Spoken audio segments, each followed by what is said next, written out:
everybody. Welcome back to Divorce Beheaded Thrived. I'm Sophie Round, OFS, with me, Adrian Sanderson, and we've got a little extra with us today. Do you want to introduce yourself? Hello, guys. It's me, Georges, from this season of Married at First Sight. It's our big baguette. The big baguette. The Baguette Man. The squatter. I have to ask, I don't want to ask a really serious question straight off the bat, but I just feel like it's really, really important. I think everybody wants to know if you ever got rimmed in the end. I did not end up looking like a glazed donut. No, I did not.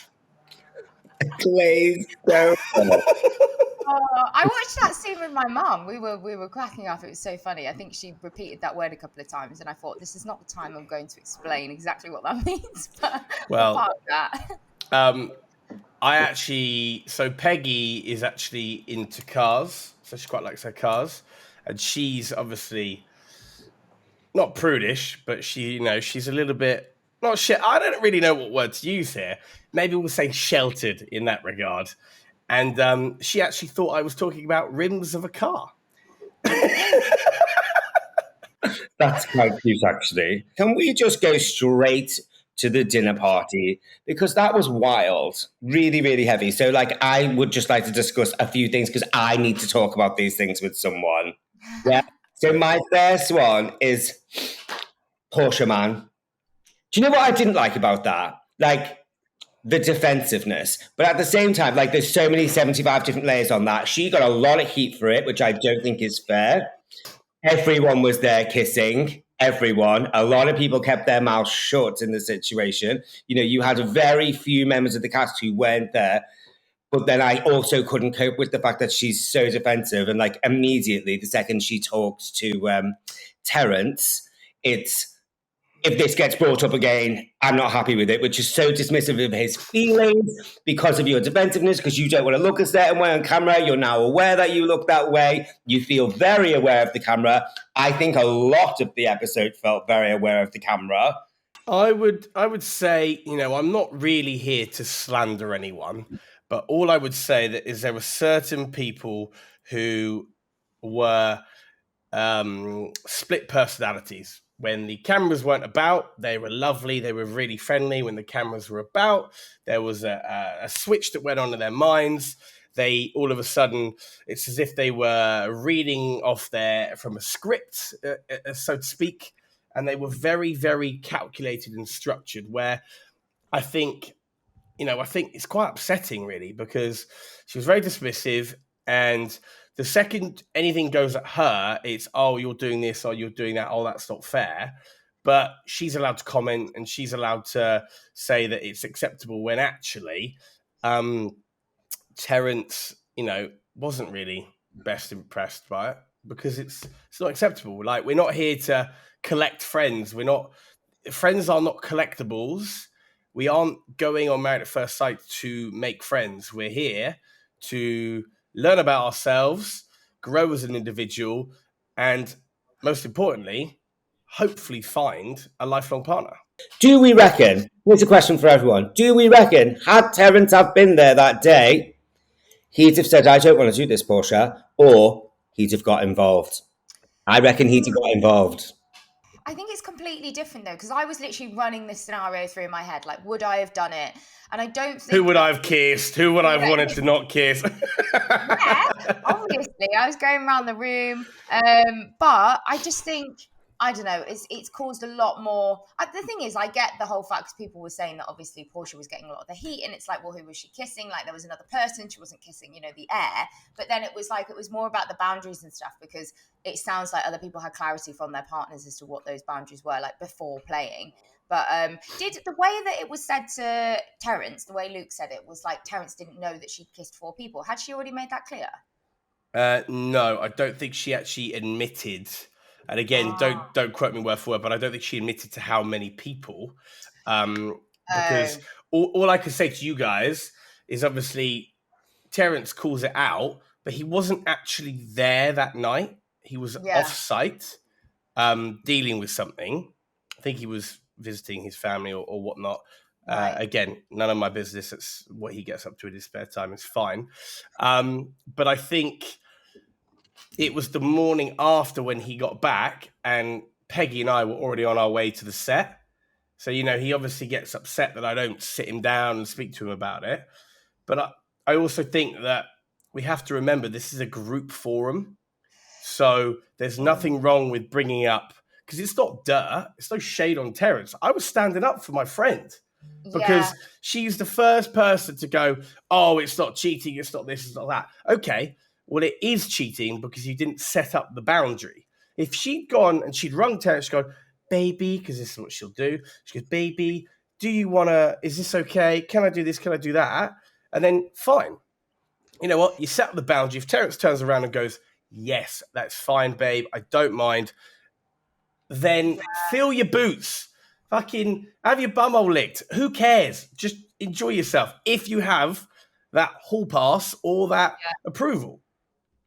Yeah, exactly. I think also the whole opinion thing, it's difficult because I have kind of mixed views on it, because people are like, oh, I think about you and Peggy and not being involved and not to have an opinion. But I don't think people realize the point is you are literally isolated in this environment. You've got no phone, you can't see your friends, you can't speak to your parents, you can't get any sort of outside influence. Your only influence is people around the group. And that's how I felt about Brad and Shona as well. Like, I understood why Shona cared about what people thought, because that's who's in your area at that time, and of course you care about what they think. So I completely understand people having an opinion, and I feel like Portia was just very, very defensive about that. Like, I think you're all entitled to an opinion. I think there comes a point where it's like, all right, drop it now. You've said how you feel, and you can also take that person aside. But it was just the defensiveness for me. And also, if we rewind, I mean, her values and things at the beginning seemed very strong in the way of, quite sort of traditional, and it was quite surprising. That's all from her. And I'm not saying everybody gets different. I don't know. Yeah, I know what you mean, and it's fine. Like, again, I'm not judge, jury, executioner, but I'm obviously going to stand up for my friend and all the boys. I will always stand up for the boys. And I think just the biggest problem is how everything was dealt with. You can say what you want, but she's the first person to put her 2 pence in. She's the first person to get her head in between the cheeks and be like, oh, what's going on in here? It's like, just calm the fuck down and stop trying to be in every moment of the limelight, because it's extremely calculated. And there is another individual who's about to arrive who ends up doing that as well. It's like, if I argue with everyone, I'll be in every episode and I'll get this and I'll get that. No. There is no winner on Married at First Sight. The only people that win are the ones that fall in love or find a lifelong partner. They are the winners. There's no financial gain here. It's not, I'm on TV, la-di-da-di-da. It's, if you win by finding someone or falling in love. That's it. I don't know if that's true. I don't think that's true at all. No. Okay. There's no literal winner, but at the same time, everyone is aware that there is a level of popularity. Everybody has different opinions, though, Adrian. We speak about this. I fully back this out myself as going on there to find someone. Yes, it's also a once-in-a-lifetime experience. No, I know, but I think everybody is different. We have some people that go on there for love, some people that go on there because it is literally a TV show. And I think the more series that go on, a bit like Love Island, the more commercialized it gets, and the more, and you do have people, and also they go out and find people, and they do go out and find people that have done different things. And I don't know, I partially agree with you, but I do think it's, I wouldn't really say. Well, hence why a lot of the cast this year were kind of handpicked or whatnot. There were quite a few that applied, but there were also quite a few that got contacted. And it's because, how hard is it to find someone that's actually got a decent personality who is willing to go on a show for, to end up being potentially, the brunt of a joke or getting trolled or this and the other. Like, it takes a certain kind of mentally headstrong individual, because it's not easy. Like, I got a big backlash after my wedding when, hang on a second, the wedding was filmed for 10 hours and I spoke about boobs 3 times, which is a lot. but I'm a bum man, so I don't know if we can fly by the boob thing that easily. It was multiple times. Like, and the way that you say it, like, I can't sit back and allow you to justify that. The only thing you do is graciously apologize for the way you spoke about females. You have to. You have to. You have to understand that at the start, I was very much speaking how I would speak with my boys. And like, there's a lot of men I've spoken to, and they're like, oh my God, that's hilarious. The fact that you did that on national TV is pretty unhinged. And I went, well, I'm a pretty unhinged individual. Yeah, I didn't mean to offend anyone or upset anyone. So if anyone has been offended, then I am extremely sorry. And I actually mean that, because as you saw last night, I don't apologize if I'm not sorry. And you know, I think it was the interpretation of it. I think my execution isn't always the best. I don't think you use that "it's how I speak with the boys" thing, by the way. I don't know if that helps you. You know, I've heard that from someone before. Someone Sophie's real close with, or was. Yeah. It's like locker room chat, isn't it? It's like it doesn't really wash. So best case scenario, shouldn't have done it, won't do it again. Boom. Yeah. I suppose if you acknowledge that, though, which you have done, like, people are not used to this filming environment. Everybody reacts differently. And then I think once you're in like the wider group, things can change even more. They can. I've always been told that, you know, I'm very bullish. I'm very much like a bull in a china shop. Kind of, people are thinking it and they go, oh, I won't say that. And I think it and I go, oh, I'm going to say that. You know, it's that kind of like inappropriate wow factor, which, you know, it's like I love a cheap laugh. That's what it is. I think I like a cheap laugh. So if I can get a cheap laugh because it's a bit silly and it's a bit like crude, and it's like, did he just say that? You know, but then again, I go on a real journey, and I go on a real journey of growth, and there's a lot of maturity that was gained, and a lot of things learned about myself. Let's put it that way. Yeah, I got a lot of messages back when I put the message box up saying, like, how did he go from dickhead number one to actually being, you know, this zero to hero? You know, there's been a lot of Hercules.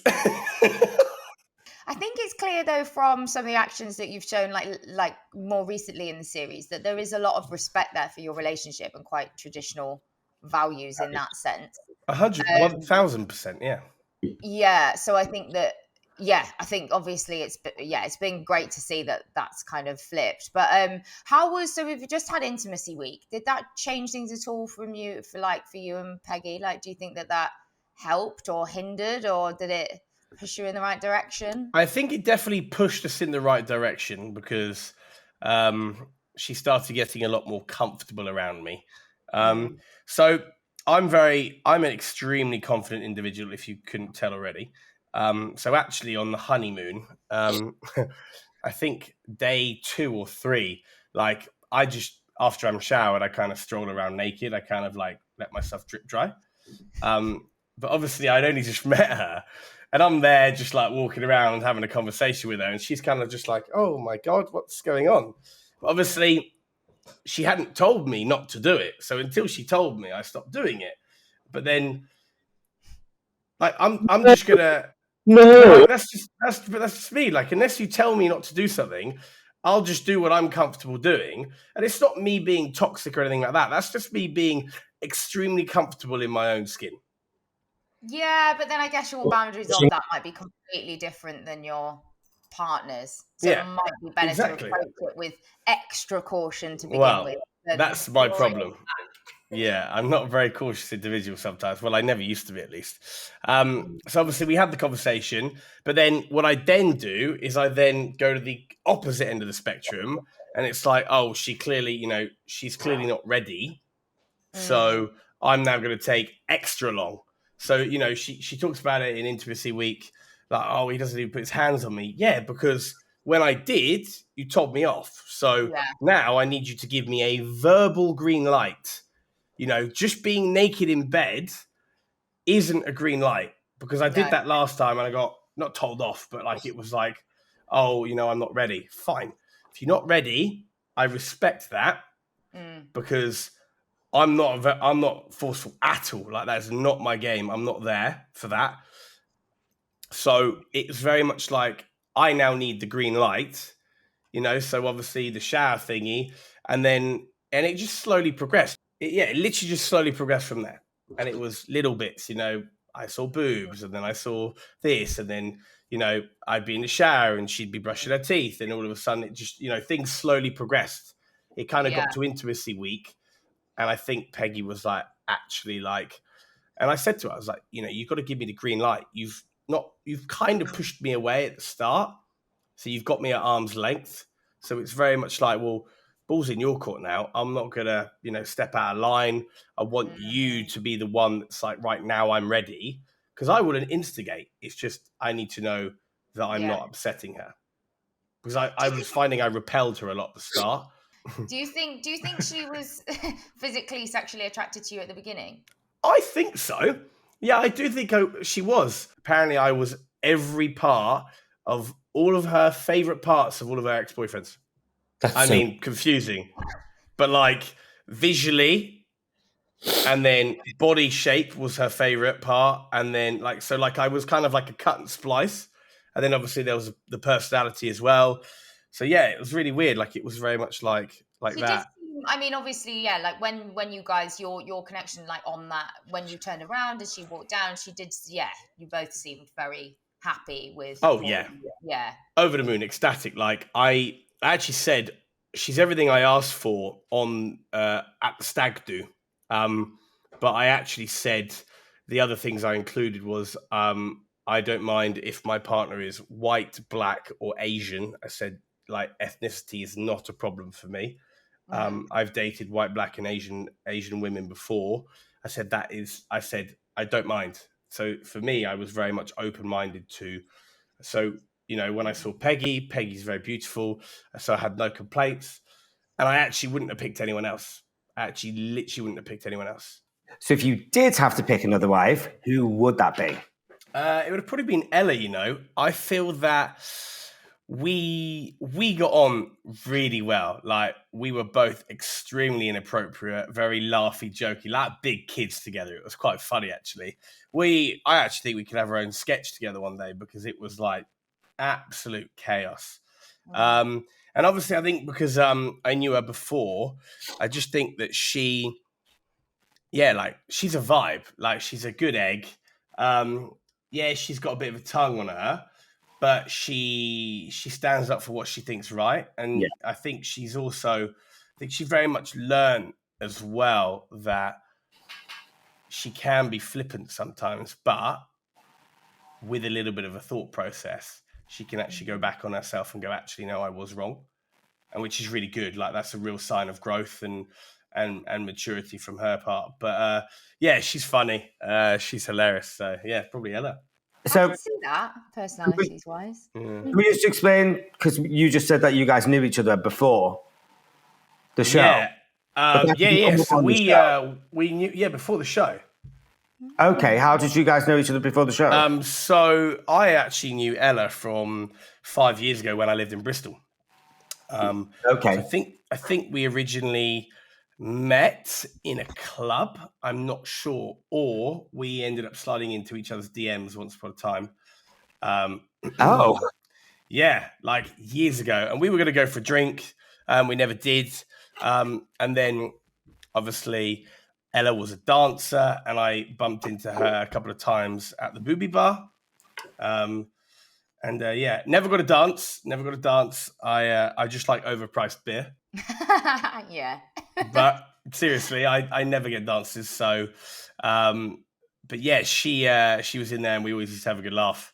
So I would have probably said, yeah, Ella. And a lot of people, to be fair, in my comments were like, Georges and Ella, they're both inappropriate, blah, blah, blah. Like, we are vibes together. Interesting. Yeah. What are your thoughts? We've just had, the amount of flipping couples to watch this year is mad. We've got so many people in there now. What's your thoughts on the new couples that have just come in? So we've just seen them come into the dinner party. What was that like, getting 4 newbies in at that point? Current thoughts or actual thoughts at the time? Both, please. Now. So JJ, love JJ. Really, really, really like genuine bloke. He's probably one of the realest people I've met. If you're good to him, he will always have your back. And I don't think there's enough people like that. I think there's a lot of fake people in the world. He definitely will always have your back. And there's a time I called him out and he gives me a fair justification. And I say, that's fair enough. Like, that's your point. I've given you my point. We don't argue. We don't have a disagreement. We both give our sides of the story or our values and our points. And then we leave it at that and we squish it. Bianca was an absolute sweetheart and is an absolute sweetheart. Very sweet, very lovely girl. And then Erica, I thought Erica was lovely. She was fiery. She's one of my favourites in the whole cast now, and she's only been in 2 episodes. You'll like her. In the dinner party, I actually think she's wild and brilliant and smiley and happy and strong. Yeah. I'm really, really attracted to her. She's good, and she's quite fiery. She's got a good personality. Actually knew Erica before the show as well. Did you date? No. We met once back 5 years ago. Yeah, 5 years ago. Celebs Go Dating. She was at a mixer. Yeah, she was at a mixer. She was blonde at the time. She's actually on my Celebs Go Dating reel. She's actually tagged as well. So, like, I'm surprised no one's pulled that up. Wow. It's there, out public knowledge. So it's not like... but she only did a mixer.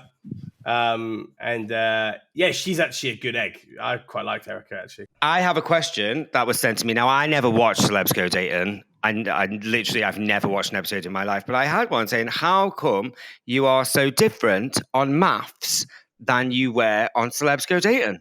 Okay, now, I can't reference it. I don't know. I haven't seen it.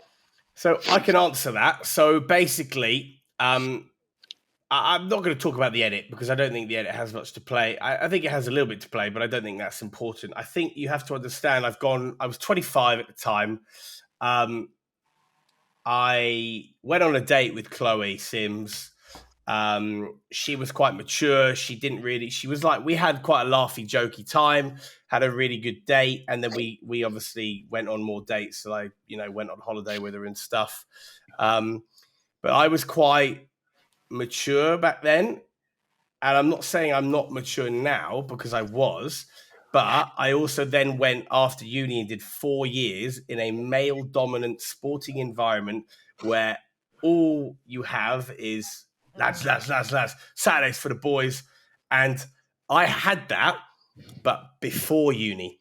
So actually my time at uni was very much me kind of being a bit of a social recluse, kind of just focusing on my studies and not really having loads of friends and whatnot, and kind of just not being introverted, but being very like maturing a lot because I lived on my own again for the first time it was about a year. So I lived on my own from the age of 17.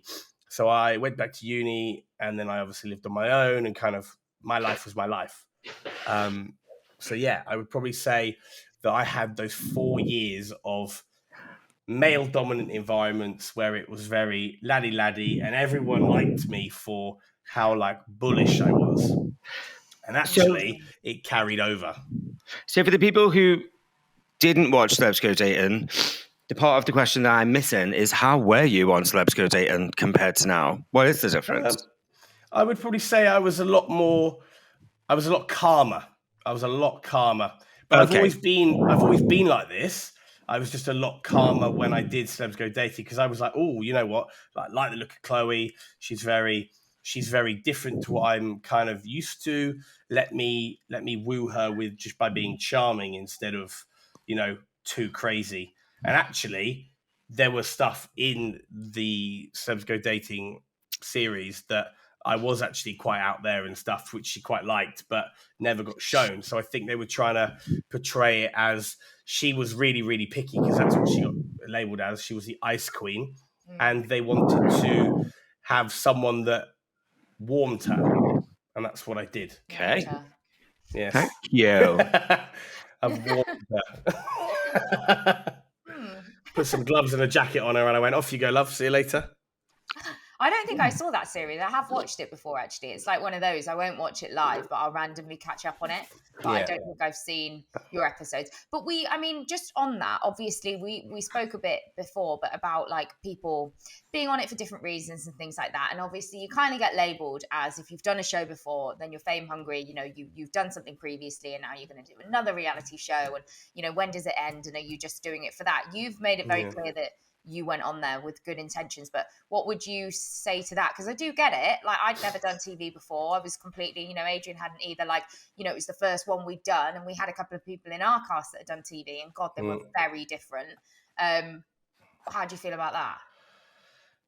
I don't really care what people think about me doing TV years ago. I mean, if people knew when my journey actually originally started, like, people would be like, wow, but I'm obviously not going to disclose that, because like, I've been linked with shows for years, like absolutely years, because I am very unhinged, and I don't mind kind of, you know, saying what it is, and they like that, you know, that's what they want. They kind of like the wow factor, you know.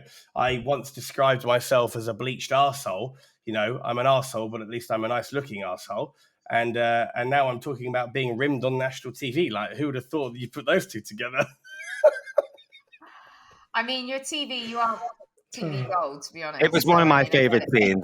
One of my favorite scenes, for sure. Thank you, my guys. And that is because, and I've said this to Sophie, and I've said this to a few people now, the one thing that your casting is missing is a little light relief. It's very heavy a lot of the time. I don't get as many laughs as I usually get with maths. Usually it's hilarious. Yeah. So this will make you laugh.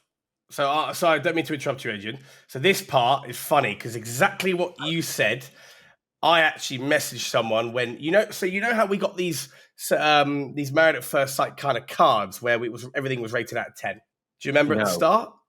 When we all got announced? Oh. Yeah, we got announced. And then the second video of our announcement, there was kind of like a loyalty Trump card. Passion, yes. This, that, yeah. Please have a look at every cast member's humor rating. Because... Okay? And because everyone thinks they're funny. So this should be the funniest cast ever. But there's only two people that are funny. Okay? And who are they? That's me and Luke. So... I don't give a fuck what anyone says. I find Peggy funny. Roz, I mean, she didn't rate herself highly, though. A lot of people rated themselves like 8s, 9s, or 10s in the humour. I find Tasha funny. Tasha's funny. You do? Tasha is each their own. I mean, I'm not going to lie. I've kind of sat there being like, Jesus. Like, Jay's funny. Luke's very funny. Luke is very funny, and he was one of the people that I found the most funny throughout the whole experiment. Subjective. But it is subjective. So again, you know, it should be, you know, if we're going off what everyone rated themselves, we should all be in stitches. We should all be laughing our panties off. Unfortunately not. No. If anything, I'm on edge. Yeah. And maybe a little darker than I would hope to be. Well, maybe it gets lighter. Who knows? Maybe there is light at the end of the tunnel. Can't see it.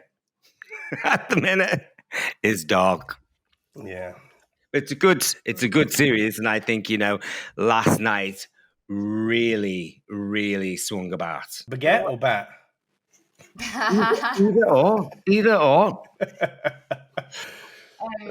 I was saying to my mum, I was like, it all gets a bit sticky now. Like, this is when people have been in the process a few weeks. It is getting a bit competitive within the couples. Like, people are like, oh gosh, I'm not quite there yet. You know, people are falling out. People are hanging out like behind the scenes and things. This is when it all gets, it gets a bit sticky. Everybody falls out. Like you said, first 2 dinner parties, everyone kind of gets on. You've got like the little niggling arguments. Then the big stuff happens and it comes thick and fast. You put this many people together, not everyone's going to fucking like each other. Some people literally are going to despise each other. It's just not, it's life. It's human nature, isn't it? We all have different upbringings. We have different likes, dislikes, different icks, different kinks, whatever. And, you know, it's bound to upset people, ruffle a few feathers, you know. Let a cat out of the bag. Just be you. If just a question for you, because I know obviously you stand very strongly by the spin the bottle situation. If you'd have been down there having a drink with everyone, having a bit of a laugh with Peggy down there, do you honestly think that you wouldn't have got involved? I wouldn't have got with anyone. And trust me, like, I've been a nightmare in my time, but I've never really been. I don't mind 2 girls at the same time, but I'm not gonna go around kissing other people whilst I'm there, because because I actually didn't find any of them attractive. So that's why then. Well, Ella. Well, yeah, Ella, but like, So yeah, you wouldn't have. I So if you were at that spin the bottle, you wouldn't have met Ella. No, I'd have contemplated it. I would have definitely contemplated it. But trust me when I say this, like, I'm a very loose individual. I'd like to think you can see that. I believe I'm very loose. I'm very relaxed. But I stood by what I said, you know, and I was like, no, because there's pretty much nothing I've not done. Why do I need to go and kiss a few other people? Like, I'm not interested. That's not what I'm here for. I was genuinely there for the right reason, and that's what frustrated me, I think. Well, I guess you can see the spin the bottle thing gets me, you know, because my first response is actually it kind of makes a bit of a mockery of the show, considering it is a marriage show and it is somewhat a traditional marriage show, isn't it? Yeah. You know, that is what it's supposed to be. That is the breadline of the show. It's not, you know, there's a show called Open House, isn't there, where, you know, everyone goes around and sleeps with other people. Swingers at first sight. Threesomes and things, you know, and that's great. But at the same time, then you've got this day and age, a modern day relationship. You know, people have all sorts of different versions of that relationship. So I guess if all parties there are aware and are comfortable, you know, I actually heard from one particular couple, it actually swung them into the bedroom and sort of really did ignite their sex life. So actually, is that a bad thing? Is that a thing that we should be judging? You know, I think it's a really interesting topic to discuss, actually, when at the crux of it, it's married at first sight and it is a traditional marriage. But at the same time, if it helped, it helped. Yeah, I think I kind of agree with that. I think when I first heard it, I thought, what the fuck are they doing? Like, that's nuts. You know, like, okay, yeah, sometimes you have a drink with each other in the evenings, whatever, but that's like a real step too far. And you can't come back from that. Like, once you kiss those people and stuff, you can't, like, take that away. But I kind of agree with Adrian in the way of, like, yeah, the whole, if you've got the consent and from the other person and things like that, like, it is just a bit of fun. But I ultimately think that it should just probably have never happened in the beginning. Well, I mean, it's maybe a step. Yeah, I would agree with that as well. There's a reason why I didn't go at Luke and Jay, because they had their boundaries, they set them up, and they were like, it was like, Jay was like, fine, and Luke was fine with it. Yeah. And I was like, that's cool. Because I'm not slut shaming. I'm not being a prude, because I am definitely not a prude. Yeah. Like, that's the furthest thing away from what I am. But what I just didn't get was, like, why do you need to do it? But Adrian, you've got a very valid point. If it's going to help people's relationships, fine. Because it might have actually been the nail in some people's coffins. It could, but it also could have loosened them up. I mean, for me, I will also make my stance clear. You will not be putting your tongue in anyone's mouth or I'll be out the door. 100%. That's not for me. It's not my thing. It just doesn't mean that it couldn't. I see that it couldn't necessarily be someone else's thing. I don't want it. It's not for me. And there was nothing of the sort when we were there. It was not. Yeah. And it wouldn't have been that. And, you know, when there was cheating, people are like, this isn't Wife Swap and, you know, this isn't Love Island and those sort of things. So I guess at the nature of the show, but then you also have to go, but if you're being your authentic self, which everyone loves to claim every 10 seconds, if they want to go next to someone else with their partner, then is there anything wrong with that? And if they didn't, then would they not be their authentic self? Like, I think it's really like you just can't. It's swings and roundabouts, the whole thing. Can't win. It's 2023, right? Yeah. Everyone has different opinions. We all have different values. We all have different wants, dislikes. Like I said earlier, kinks. Yeah. It's 2023. Just accept people for who they are and what they want to do. And I wasn't, and that was fine. And that might seem very very different to what I've said earlier, but it's true. It is 2023. We have to just accept people for what they want to do. Yeah. But also, I will say, just to kind of like back what you've said there, George, like I think a lot of people, I think that the point was Jay and Luke, as far as we're aware, and obviously you've said they set boundaries with each other. They were both there and they both knew what they were up to. The other person in question that obviously was getting a lot of backlash, from what we've seen, didn't give that same kind of like consent and didn't get that from her partner. And like, I don't think Portia. So Portia didn't. I was going to say, what about Laura? Did she get it from Arthur? Because he wasn't there. No, that didn't obviously get mentioned, did it? I mean, yeah, there was actually a moment where I kind of went at Laura for it as well, but I don't think that was the important part. I think the important part was the battle of the French. I don't know if that's how it read on the episode last night. The important part was the justification from everyone was the consent and the fact that Portia didn't get the consent, but did Laura get the consent? When I called her out for it, he did turn around and say, "Why do you care? It doesn't bother me." But he didn't get the consent at the time. So again, in defense of Laura, when I called her out, he was right there and he went, "No, like, don't speak to her like that. That's not how I feel. This, that, and the other." And I turned around, I went, "Fine." I said, "I'm just looking out for you. You're my boy. Don't come at me. I'm just looking out for you because I disagree with how people have handled the situation." I actually popped on a live for a minute in halfway through the episode and people were all like, Portia. And I was like, it's a little unfair because I don't think she was the only one.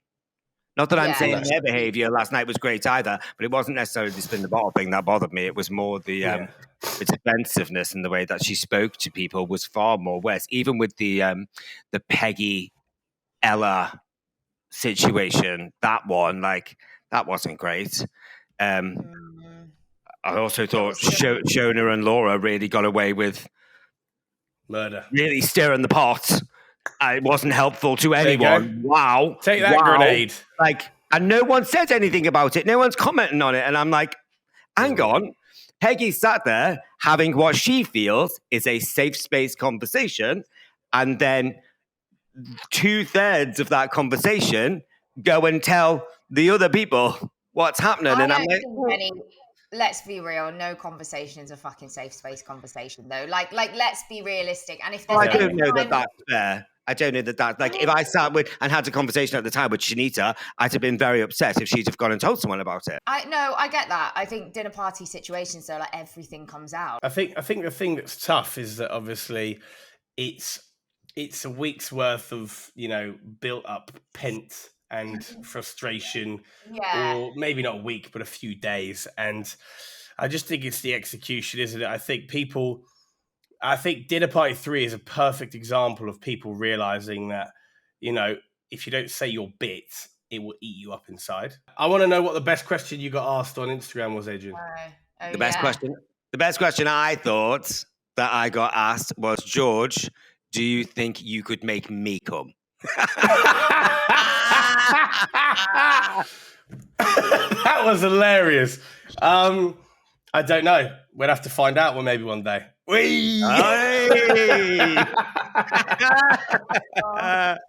All right. Other than that, there was just tons of questions of why was he a dick in the episode at the beginning and now he's not, which is good. Oh, really? That's growth. Yeah, of course. There's growth, guys. Come on, it's the redemption arc. How often do you usually have sex in a relationship? It has to be at least 3 to 4 times a week. It depends. Am I living with them? Am I not living with them? So I think if I'm not living with them and I'm seeing them once a week, and let's say they don't stay... Let's say it's free and open. You're living together. Free and open, yeah. 3-4 times at least a week. 3-4 times a week.